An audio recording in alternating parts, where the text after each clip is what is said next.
اعوذ باللہ من الشیطان الرجیم بسم اللہ الرحمن الرحیم وآتو اور آتو عطا کیا کرو دیا کرو النساء عورتوں کو اور عورتوں کو دیا کرو صدقاتہن ان کا حق مہر نہلتا خوشی خوشی، اور یاد کرو اپنی عورتوں کو ان کے مہر خوشی خوشی دیا کرو۔ وَإِنْ اور اگر تبنا اگر وہ بخش دیں لاکم تمہیں ان شیئن کچھ منہ اس میں سے نفسن تو خوش دلی سے فاپس کلو کھاؤ اسے ہنی ہنی لذت حاصل کرتے ہوئے مرین خوشگوار سمجھتے ہوئے اسے کھا لو۔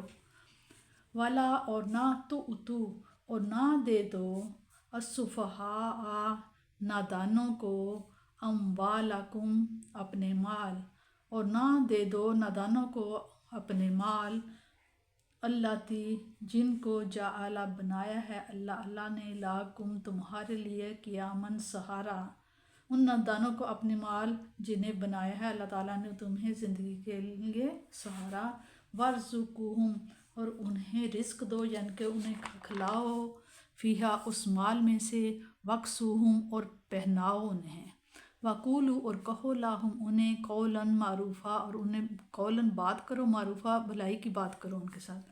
وابتلوا الیتامى وابتلوا اور آزماتے رہو الیتامى یتیموں کو آزماتے رہو، حتیٰ یہاں تک کہ اذا جب بالغوا جب وہ بلاغت میں پہنچ جائیں، نکاح کی حد تک پہنچ جائیں عمر میں، فَإِنْ أَنَسْتُمْ پس اگر تم انہیں محسوس کرو منہم ان میں سے رشدن دنائی عقلمندی سمجھ، فَادْفَعُوا پس لوٹا دو الیہ طرفہم ان کی طرف اموالہم ان کے مال، پس اگر تم محسوس کرو انہیں کہ وہ ہدایت یافتہ ہو گئے ہیں پس انہیں ان کی مال لٹا دو۔ وَلَا تَأْكُلُوا اور لا نہ تَأْكُلُوا کھاؤ اس میں سے اسرافاً فضول خرچی کے ساتھ، وبداراً اور جلدی اس خوف سے ان کے یکبروا کہ وہ جلدی بڑے ہو جائیں گے۔ ومن اور جو کوئی کان ہے غنیًا اگر کوئی سرپرست کا غنی ہے پیسے والا ہے، فلیستعفف پس اسے چاہیے کہ یتیم کے مال سے پرہیز کرے، فلیستعفف تو وہ پرہیز کرے بچے۔ ومن اور جو کان ہے فقیراً فقیر یعنی کہ جو اتنا پیسہ نہیں رکھتا، مالی حالات کچھ کم ہیں اچھے نہیں ہیں، فلیأکل پس وہ کھا لے بالمعروف مناسب مقدار سے۔ فائزہ پس جب دفعتم پھر جب لوٹاؤ تم الیہم ان کی طرف اموالہم ان کے مال، فاشہدوا پس گواہ بنا لو علیہم ان پر، پھر جب وہ بڑے ہو جائیں اور اس کا مال انہیں لٹانے لگو تو کیا ہے ایک کوئی گواہ بنا لو۔ وقفا اور کافی ہے باللہ اللہ حسیبہ حساب لینے والا، اور اللہ تعالیٰ حساب لینے والا کافی ہے۔ للرجالی اور مردوں کے لیے نصیبم حصہ ہے مما جو ترکا جو چھوڑ گئے، الوالدانی ان کے ماں باپ، والاقربون اور قریبی رشتہ دار، وللنساء اور عورتوں کے لیے ہے نصیبم حصہ ہے مما جو ترکا جو چھوڑ گئے، ولدانا ماں باپ، والاقربون اور قریبی رشتہ دار، مما جو کہ قلّ منہم جو کم ہے منہ اس میں سے، او یا کثر یا زیادہ حصہ، نصیبم حصہ مفروضہ مقرر ہے اللہ تعالیٰ کی طرف سے جو مقرر ہے۔ اس آیت سے مہر کا وجوب ثابت ہوتا ہے، اور جب تک عورت خوشی سے سارا مہر یا اس کا کوئی جز معاف نہ کر دے وہ مرد کے ذمہ واجب الادا رہتا ہے۔ نہلہ اس عطیہ کو کہتے ہیں جو خوشی خوشی کسی معاوضہ کے لالچ کے سوا دیا جائے۔ یتیم بچوں اور بچیوں کے مال ضائع ہونے کی ایک صورت یہ بھی ہے کہ ان کے اموال اس وقت ان کے سپرد کر دیے جائیں جبکہ مال کے صحیح انتظام اسے نفع بخش کاروبار میں لگانے کی قابلیت ان میں مفقود ہو۔ اس حالت میں ان کے سرپرست ان کے مال اگر ان کے سپرد کر دیں گے تو وہ چند دنوں میں اسے اڑا کے رکھ دیں گے، اور جب ان کی چشم میں ہوش ہوگی جب اسے سمجھ آ جائے گی اپنے کو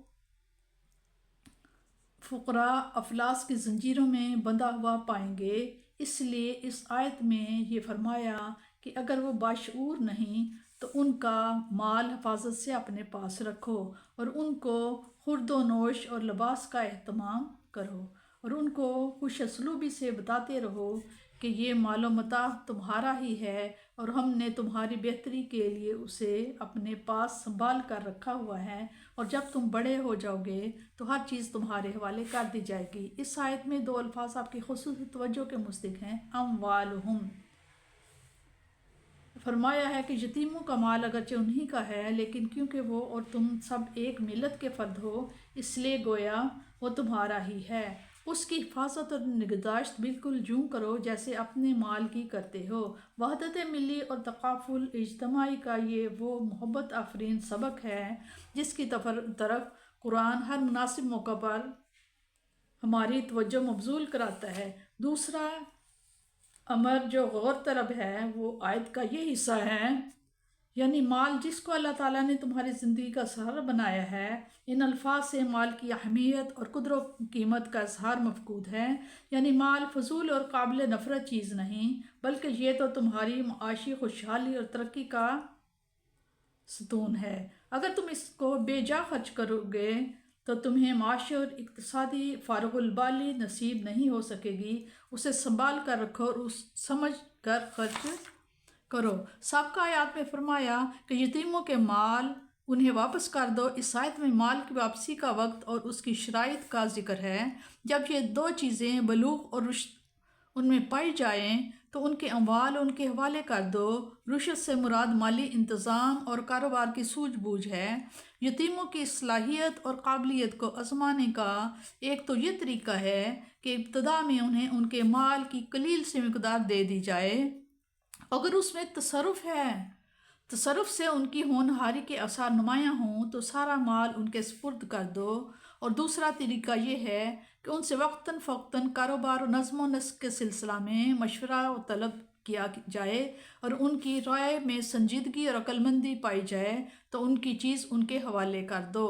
یتیم کا سرپرست جو اس کے تربیت اور اس کے مال کا نظم و نسق کرتا ہے، کیا وہ کسی اجرت کا مستحق ہے؟ اس کے متعلق بتایا کہ سرپرست اگر غنی ہے تو اسے یتیم کے مال سے کوئی معاوضہ نہیں لینا چاہیے، اور یہ سب خدمت للہ کرنی چاہیے، اور اگر وہ تنگ دست ہے پھر اسے اپنی جائز ضروریات کھانا کپڑا وغیرہ مناسب طریقے سے پوری کرنے کی اجازت ہے۔ لیکن اکثر علماء نے بطور احتیاط یہ حکم دیا ہے کہ اس حالت میں بھی قرضہ حسنہ کی نیت سے لے، اور یہ ارادہ کرے کہ جب مولا تعالیٰ نے اسے خوشحال کیا تو وہ یہ قرض ادا کر دے گا۔ حضرت فاروق اعظم رضی اللہ کا یہی مسلک تھا۔ ایک واضح ارشاد ہے کہ جب مال یتیم کو واپس کرنے لگو تو چپکے پوشیدہ طور پر واپس نہ کرو، بلکہ گواہوں کی موجودگی میں ایک ایک چیز انہیں لوٹا دو۔ اسی طرح کسی قسم کی غلط فہمی بھی پیدا نہیں ہوگی، اور آئندہ کسی جھگڑے کا خدشہ بھی ختم ہو جائے گا۔ آخر میں تنبیہ فرما دی ہے کہ تم لوگوں کی آنکھوں میں خاک ڈال سکتے ہو، لیکن اللہ تعالیٰ سے تمہارا کوئی فعل پوشیدہ نہیں۔ اگر تم نے ان کے مال میں خیانت کی تو یاد رکھو اس کے حضور پائی پائی کے لیے جواب دہ ہونا پڑے گا۔ عرب میں میراث کی تقسیم کا یہ قاعدہ تھا کہ عورتیں اور چھوٹے بچے اپنے مرنے والے باپ اور خامد وغیرہ کی وراثت سے یکسر محروم کر دیے جاتے تھے، اور اس کی وجہ یہ بیان کی جاتی کہ جو میدان جنگ میں داد شجاعت دینے کے قابل نہیں وہ میراث پانے کا بھی حقدار نہیں۔ بھارت میں بھی عورت وراثت شمار نہیں کی جاتی تھی، اور یورپ میں تو گنگا ہی الٹی بہہ رہی تھی۔ صرف بڑا لڑکا وارث بنتا، دوسرے لڑکے بھی محروم رہ جاتے۔ یہ حالت تھی جب قرآن کریم کی یہ انقلاب آفرین آیت نازل ہوئی جس نے عورتوں کو مردوں کی طرح وراثت قرار دیا، بڑے لڑکے کی تخصیص ختم کر کے سب لڑکوں کو اپنے متوفی باپ کی وراثت میں برابر کا شریک بنایا، چھوٹی اور بڑی تمام جائیدادوں میں ورثاء کو حسب حصہ حقدار تسلیم کیا۔